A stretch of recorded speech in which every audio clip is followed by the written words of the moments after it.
Hello, this is Debbie, and this is Light Up Your Worth.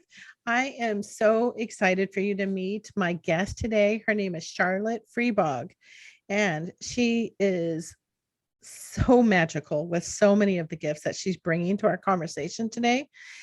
She's a master certified law of attraction life coach. She's an author of 2 books, a keynote speaker for organizations wanting to help their employees to stay calm and feel confident in uncertain times. She's also a coach for all you mamas out there and who are redirecting and seeking fulfillment in your career. She also helps women see their skills and talents and own it so that they can act with confidence for what their heart tells them to do. She believes we cannot wait for the system to change. We must change so that the system changes. So she's also this other amazing nugget. She's also a mentor for coaches and training in the Miracle Minded Mastery Certification Program under Marianne Williamson. And if you've listened to me more than a half a minute, you know I'm a huge fan of Marianne. So welcome, Charlotte. Thank you so much, Debbie. Thank you so much for having me here.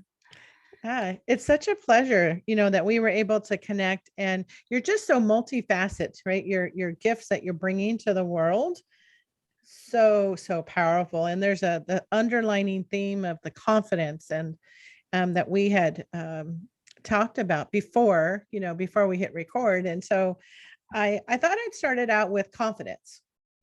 And how did you really find yourself into being this mentor and guide, really, to help people really own confidence? Because everybody struggles, right, with their own worth and confidence. Yeah. I would love to hear your thoughts about this. Yeah, thank you. I love to start with that. And let's just say we are all in this life on a journey, and my journey for sure did not start with me being confident. Maybe it did when I was born, and then I unlearned it, and then I had to relearn it. But I was in my mid-20s, and that was my lowest point in my life. On the outside, and I think I heard you talk about that as well in the episode where you talk about your why you're doing this. On the outside, I might have looked very successful in many ways, career-wise, education, like life in general. But on the inside, I was so insecure. I did not know myself. Decisions, I would always reach out to others to get an answer, because I was always, what is he thinking? What is he thinking? I did not know myself. I did not have a connection to some part of me that could make decisions for myself, because I had simply not learned that. So that was a tough time. It was my lowest point. Really low. I had suicidal thoughts, but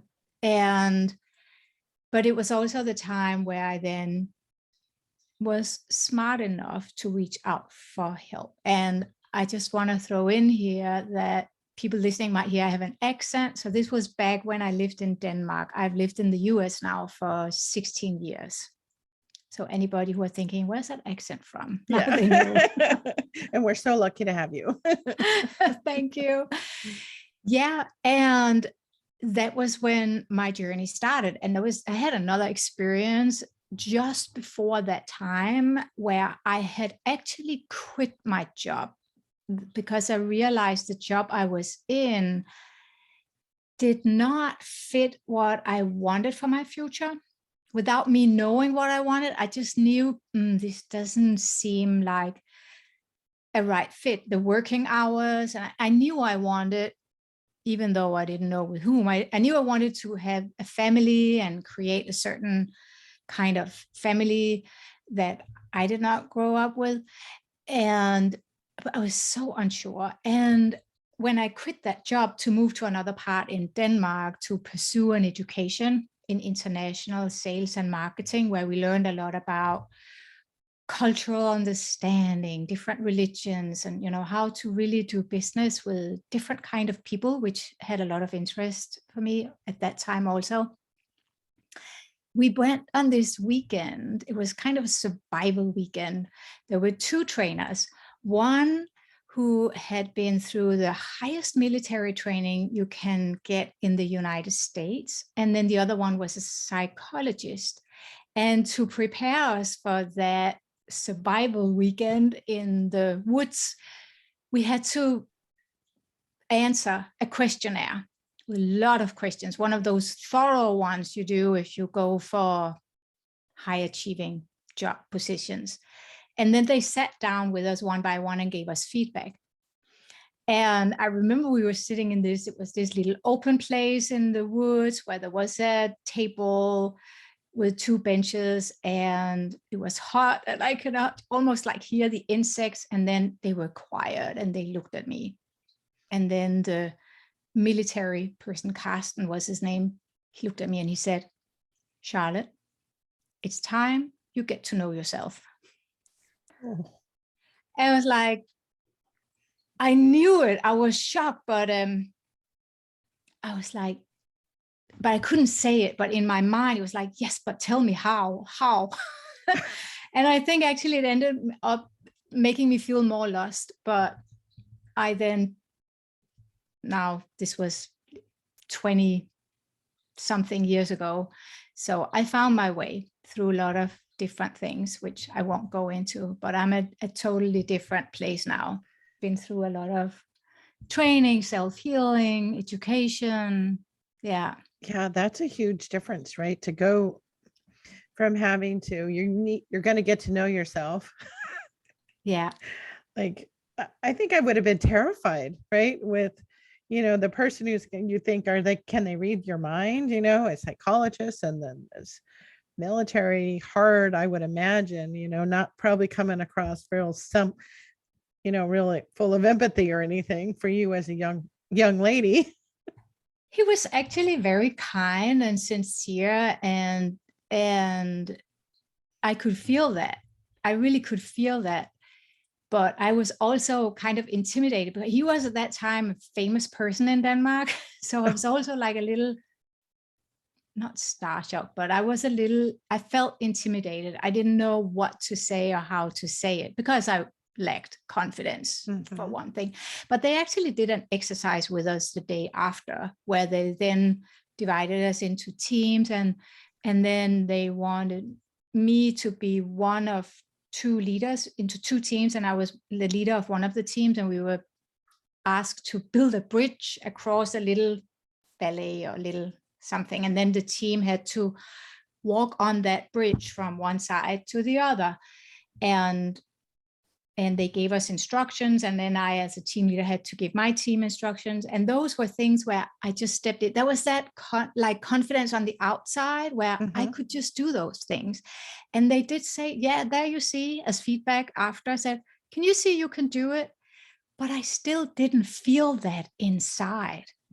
But and so without that like fulfillment inside, we can be skillful, talented, but if we don't have that sensation of feeling inside, it can be very scary to live in the world. Yeah, I so can resonate with that, and I'm sure all of our listeners can too. There's a lot of us who had that imposter syndrome. I mean, I think that's why it was coined, that research paper that started it all in the 70s. They were women who had achieved. They weren't, this certain level of confidence was on the external. So what changed with you? What was it, looking back now, what do you see was something that was really, having that epiphany or that aha moment of seeing that how you can actually help yourself? Yeah. For me, it's been a long journey. It definitely was a long journey. But now, after I feel I can say with honesty that I feel fulfilled. Not that my life is perfect, far from that, but I can live with a kind of peace, fulfillment inside, even navigate challenges like that. Not like perfect every day, but to I would say 90% of the time, because I have the tools. And those are some of the tools actually that I'm breaking down in the books that I have been writing. And I know we will share that later. But I would say it's been like stepping stones, Debbie. And I think the very first thing that was pivotal for me was to learn to be responsible for my own life. And I remember when I sat down, this was when I studied NLP, which stands for Neuro-Linguistic Programming. I studied that for 2 years. And that was one of the first lessons we learned, to take responsibility for our own life. And up till then, that was when I was about 30, 31 maybe. And so it's more than 20 years ago. And and I remember up to then, I had spent maybe 10 years being so angry at my mom. And because I had trauma from my childhood, today I'm super grateful for what I went through. And just to give a quick story of that, my mom I was not a wanted child, I was an accident.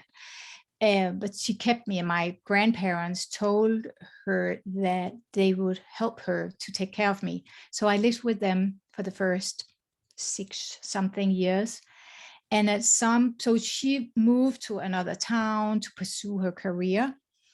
And that was just normal for me. I didn't know things could be different until I started preschool. And I saw the other kids had a dad, and I just started recognizing, oh, not every, like something is different here. I had a very wise grandma. So when I asked her questions, she would answer and be honest. And she said, you will have one day too. But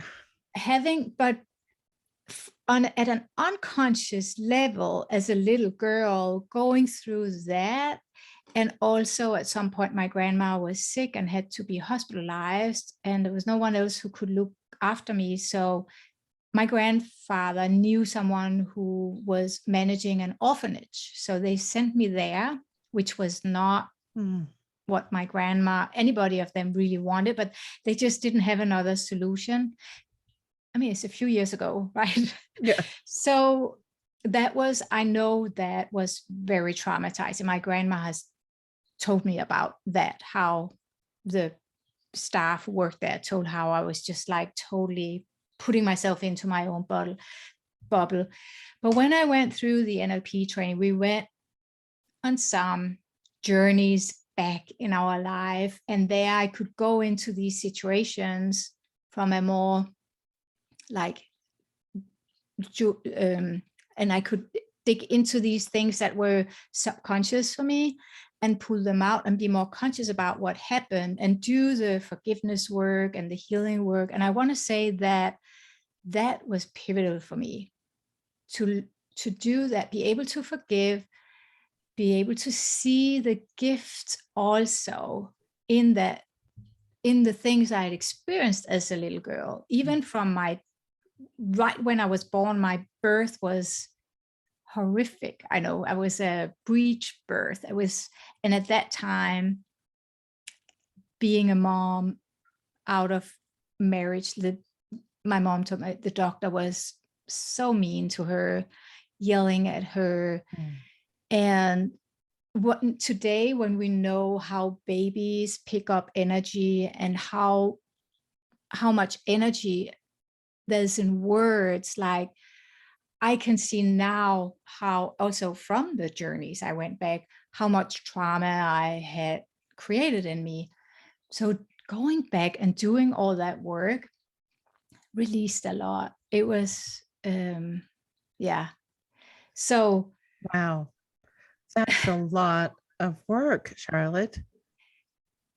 I mean, bravo for being willing to do that. I mean, to even from the moment that you took your first breath, the circumstances of where you entered. And of course, they didn't know that back then. They didn't know that they were creating major traumas in our subconscious, and that Yeah. it would continue to go with, luckily you had a very wise grandmother, who did show you love Yeah. and, but continuing to go through that. I mean, NLP is pretty powerful in understanding our subconscious.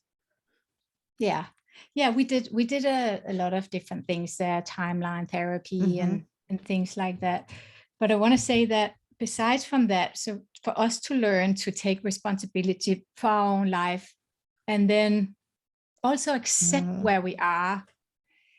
One of the things that you and I talked, I've been mentored by Marianne Williamson for several years, and now I work on a team where she's doing her miracle minded coaching. And one of the things I've heard her also talk a lot about is how we must not, I mean, we live in times now with so much uncertainty, so much going on. I believe we are all here for a reason right now because we have some resources that the world needs now. That's my belief, period.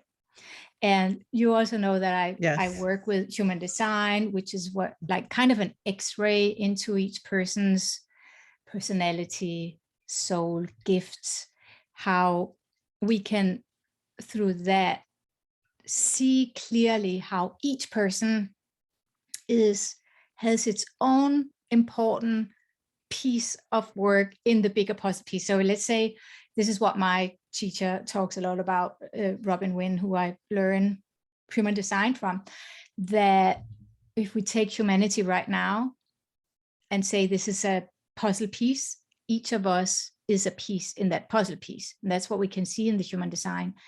And what I hear Marianne talk a lot about is with compassion, that we all have our garbage, right? I've done my work. I was willing to do it because I also think I have a role here to do. But to get over that so we can do the work we are here to do. And yeah, for me, I think it has been a gift to do the work the way I have done it, spent the time I've done it, because it gives me so much compassion for so many different people. Mm-hmm. Also, all the people I've met throughout that journey, it gives me a big, wide understanding for people in general, what we have lived. Because here's another thing, I believe we all have experienced something traumatic. Mm-hmm. And I believe that. And we talk about that in the community with Marianne a lot. Imagine a person like her who is famous, who has devoted her entire adulthood to make a difference and show up and serve. Sometimes we can take that off, and then if we know we want to serve with something, show up for not just for ourselves, but for those who are here to be served by us. That's really powerful. Why Yeah. I know I also believe of and agree with what you shared about, we've all experienced different traumas, Yeah. and there really is no comparison to trauma No. right? That's an area people are finding that, right? The level of our traumas, Yeah. our comparison, which goes back to your own worth. So Well, gives you some, little places to know where you still got some work to do. But I think we're all doing our work. I think I mean, people listening. Mm-hmm. yeah, I for sure. And you might know us, I'm a student of A Course in Miracles. And that says that there's no order of difficulty. So I think it's so important what you say, to not compare our problems or challenges or issues with others, but just honor we are who we are. And we are born with the things and we go through the things because we are also capable of overcoming them. I believe that. You know, when I remember the first time I heard about the Course in Miracles, I was actually had moved out to Colorado in between 2004 and 2007. I lived outside of Boulder, you know, which is a pretty big spiritual area in Colorado. And I was, I think I was dating somebody who lived in Denver, and one of his friends had come over. We were getting ready to all go out to see, I think we were going to go see the Who, but we were there, and somehow they started talking about how they were in this course, the Course in Miracles, this year-long study. And we interesting, it's kind of a strange conversation, right? Getting ready to go to a rock concert, we're talking about these spiritual concepts of what they were learning. And it was so profound to me because I was still kind of newer in my own journey. Yeah. And I remember thinking, wow, that just sounds so mind-blowing. And that's how I got Marianne's name. And then, you know, fast forward, I had come back to the Bay Area, and I was kind of in this kind of a, I don't want to say a dark place, but a darker place, you know, in the whole healing journey. And I spent this weekend alone listening to the audio of A Return to Love, where she talks about when Marianne was in a spot, and in the book, it talks about where her mother had asked her about when was Marianne going to be happy. And Marianne says in the audiobook, Marianne will be happy when Marianne wants to be happy. And it has stuck with me. This is probably 2007 and 8 when I heard that audio. And it still sticks with me, Marianne's words in the audio, because I remember repeating to myself that Debbie would be happy when Debbie was ready to be happy. And really was a paradigm shift of the choices that we make, that we can choose. Yeah. Though all of the traumas, like you choose every day to, you know, accept where you are, to use the different tools that you are using for yourself and for others. Definitely. And then also, and I think that is so profound because it is about choice, but I also want to acknowledge as you just said, it may not happen in that moment that you chose it when you heard it. Sometimes we just need some other nuggets of information before it lands with us. And I want to say that what also changed a lot for me was when I started understanding the universal principles, which I also write a lot about in my books, both of my books, but understanding those universal principles, how the universe works, and start to apply it in practical ways, which I know you talk a lot about on this podcast. Yeah. Because without that, I find it's easy to be doomed in this world today if we don't have that to anchor us in.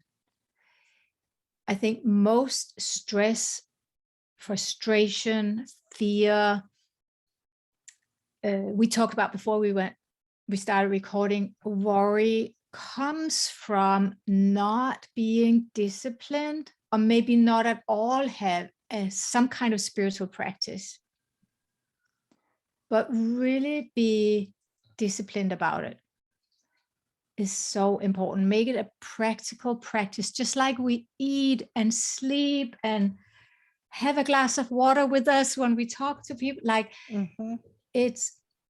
I could not, cheers. I could not have been where I am today with all the things I've gone through, and even more recent within the past few years, devastating experiences, without having a spiritual practice. And it's not about a certain religion, but it's more about the understanding of how we all belong here, how we are all connected, really. And luckily, science starts to now show, like, there's more and more research that now underlines what many spiritual teachers and mystics and believers have talked about for many years. And now we have science slowly to also support it, which helps more people to open up, because with respect, some people just feel more confident when they have that backup to refer to. But that's essential. I agree. I don't know what I would have done over the last, well, the whole journey, but especially the last couple of years without spiritual practices being just intertwined into my life. I would love for you, I know we started to touch on, the universal principles, and how do, or what tips would you provide to people who are struggling with worry? There's a lot of uncertainty, and what are some of the strategies that you could share with us, Charlotte? Yeah, thank you for asking that.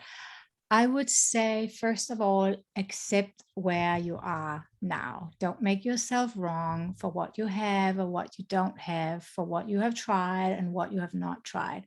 Accept where you are now. That's kind of the foundation.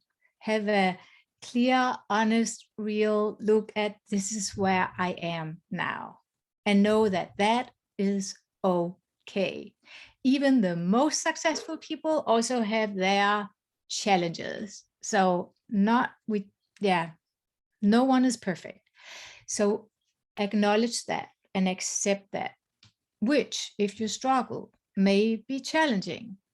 But just know, and I can say that I've not met a single person in my life who have not had their challenges.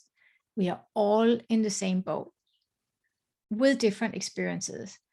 Next is to start to focus on, be super clear, ask more often, what would I like? What do I want? Because very often we get trapped in that fear and worry because we don't ask ourselves enough or focus enough on what we want. And it's basically, we can call it our ego mind, according to like the Course in Miracles, or our self with a little s instead of our self with a bigger S. But also our brain does, part of our brain, the amygdala, does a really, really great job in trying to hold us where we are now. So it can be really, really tricky. But asking more often when we catch ourselves in thinking about what we don't like, what we are not happy about, to take some deep breath in and say, what would I like? And my recommendation, I would not have been where I am today without coaches around me. Mm-hmm. Or even like I've had therapists also at different Mm-hmm. points in my life. I would not have been where I am now without that. So depending on the listener, what you have available, what you are able to, that's definitely my number one advice. If you really, really struggle in just starting to focus on what you want, to find a coach, find someone who can help you with that, because it is possible to shift that, pivot that. That is key. It helps our brain to see new possibilities. It changes our energy. But then with that, and it's all a dance, it's all like, I see it like it intertwines. With that comes also to start let go of old way of thinking, old ways we believed about ourselves, old ways we believed what is possible in this life. So it all comes at the same time, but step by step. And the most challenging is also to learn to trust that it is possible. If it's possible for one, it's possible for others. And I'm not the one here to say, if I can do it, anyone could do it, because we are all different and we will all do it different ways. So I think it's kind of, I don't always like that. I mean, I might have said it, but I don't always like that, because that's, again, comparison. We just do it different ways. And that's important, that we find people who can support us in not just one way of navigating our challenges, but give us different tools, points of views, new perceptions that fits who we are. Back to human design, we are each individual. There are not two of us that are the same. And that is important when we support each other, to remember that. So what works for one may not work for another one. One spiritual practice for one may not work for another one. There's so many different ways we can meditate. So finding a way to build in those, I call them success habits. I like that. Yeah. And that fits us. And we can try one thing, and if it doesn't feel like it's the right fit, we can try something else. There are many, many ways we can do that. So accept where we are, start to really focus on, what do I want? Without knowing that, how do we know where to get? It's like going in and order a ticket. Like, now we don't go into travel agencies any longer. We go online, right? But going online to buy a flight ticket, in order to get some quotes, you need to put in where you start and where you want to go. Yes. And then you can get on the flight, right? Yeah, that's a great example. Yeah. So the same in life, but it can be so challenging for many. And I often talk about there's this glass ceiling that, and again, that links to the brain that tries to hold us where we are, because part of the brain is not developed as we are as humanity. It's still functioning like we were hunting, living in little, like out in nature, and the husband went to catch the food, and the woman was home and feeding the babies. Like, it's still at that level, part of the brain. So it's trying to hold us back, and it can be so sneaky. So sneaky. So do that, and then learn to trust, which is big. That's the one my clients ask a lot about. How do I trust? How do I detach? Because we don't always know when things will happen. And this comes back to when I talked about what I experienced when I was at my most challenging time in my life. I did not have that. I was not connected to my knowing and my trust in the same way as I am now. But it comes with practice.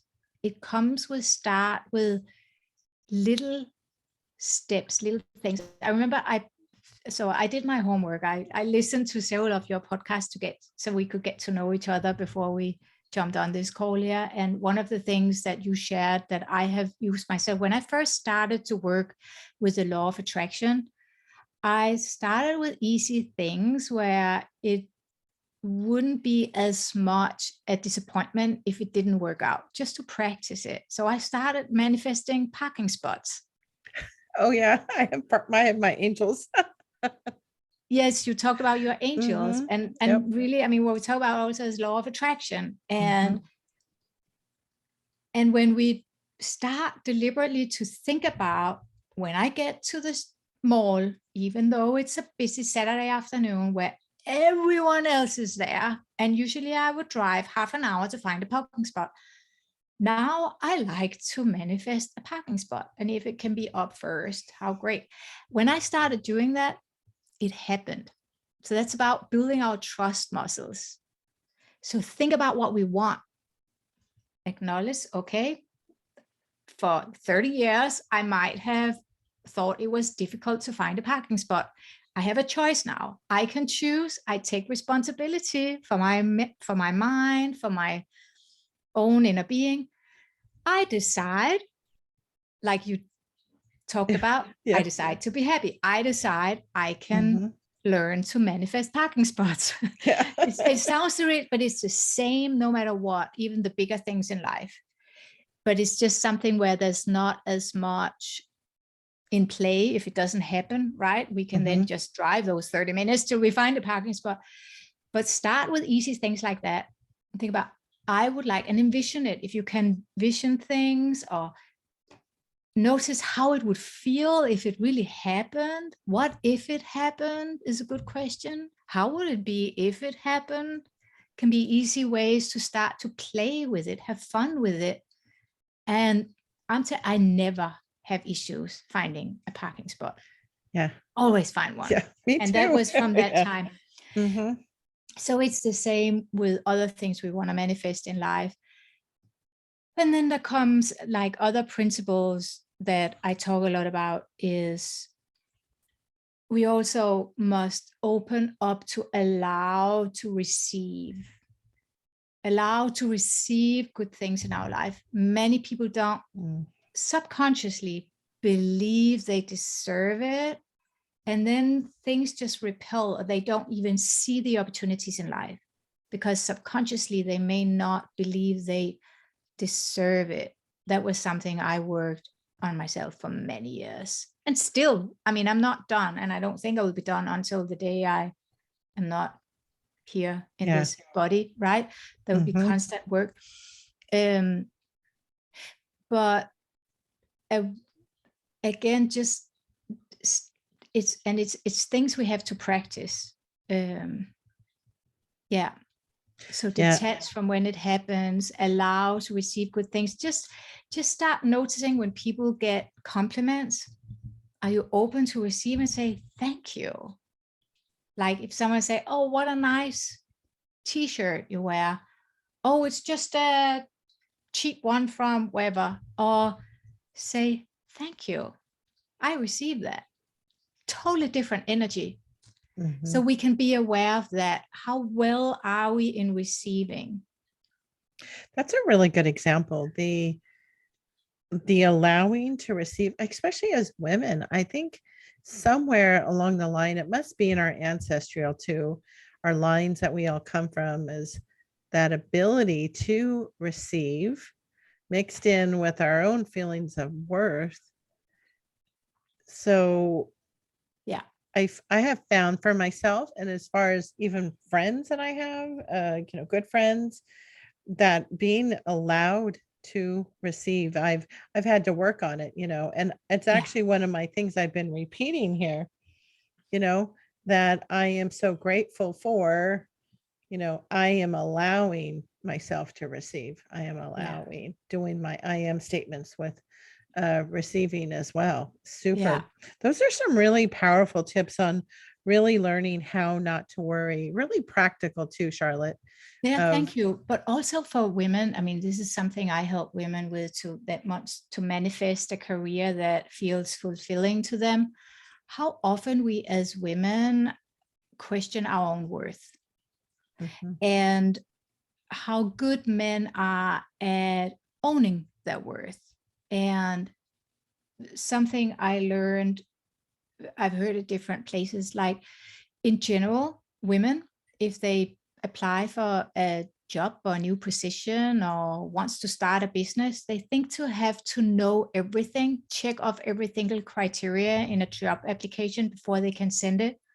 Where men in general, if 60% can be checked off, I'm good to go, I'll apply. So know our worth. And this is something I also help women with, to find to see really how many skills they have and how ready they are for the things they want to do. Yeah, I've read I think I've read some of that same research that you're talking about too, especially with the job applications. Of applying, where Yeah, I can get, 6 out of 10 right. Okay, I'm more than qualified. I'll be successful Yeah. at this. And they walk in and they have that confidence.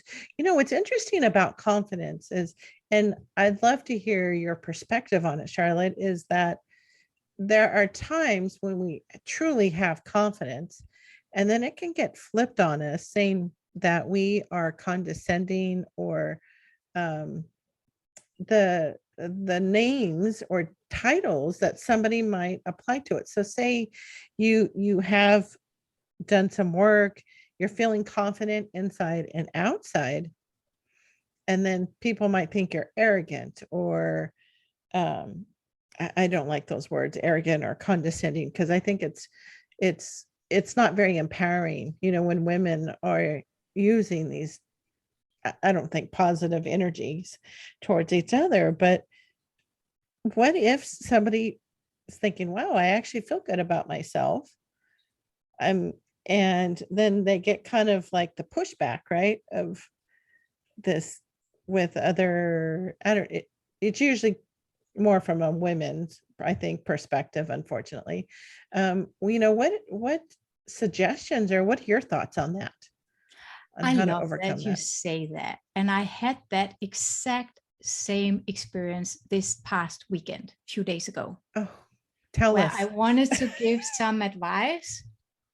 And that was her response. She said she felt it was condescending. That's one of the words I have a Mhm. hard time pronouncing. You understand what I mean? Yeah. And so we went into a dialogue about it. And she said, I mean, she knows me quite well. She said, I guess that's not where you want to come from. So what I want to say to that is I owned it. So one of the things I've learned from human design is that it's way more respectful of me to ask permission first before I come with any advice, which in general is good. Like to not come with advice on like without permission. But some people can better get along with it than others. I know with my human design, I'll come across much clearer when I'm invited to speak. And that's my job to learn that. That's something I learned very like within the past year and a half. And I'm still practicing. So I just told her, I said, I'm so sorry. I forgot to ask your permission. However, just remember that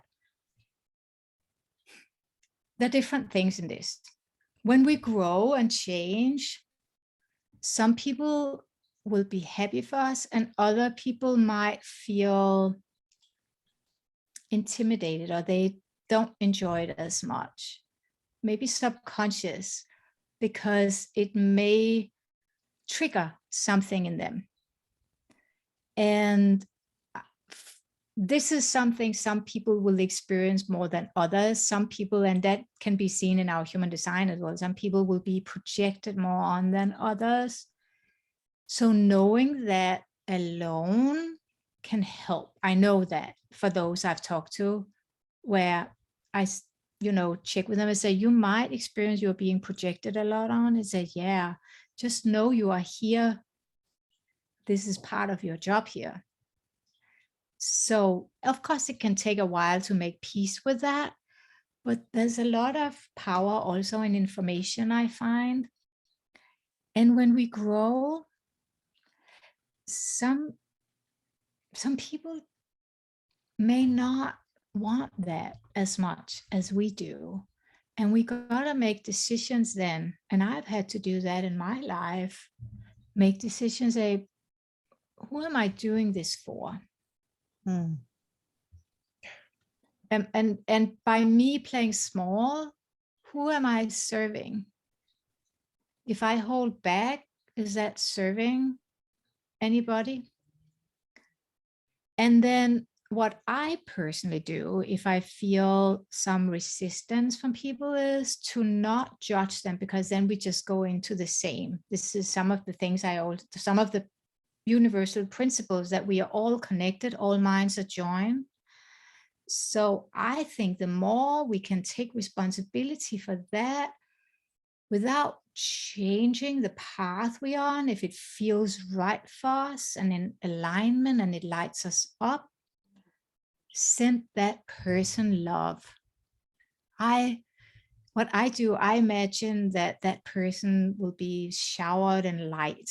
And I may even sit like and imagine, like envision that my heart is connecting to the heart of that person, and just love them and forgive them, and know that if that person can have peace, it just helps.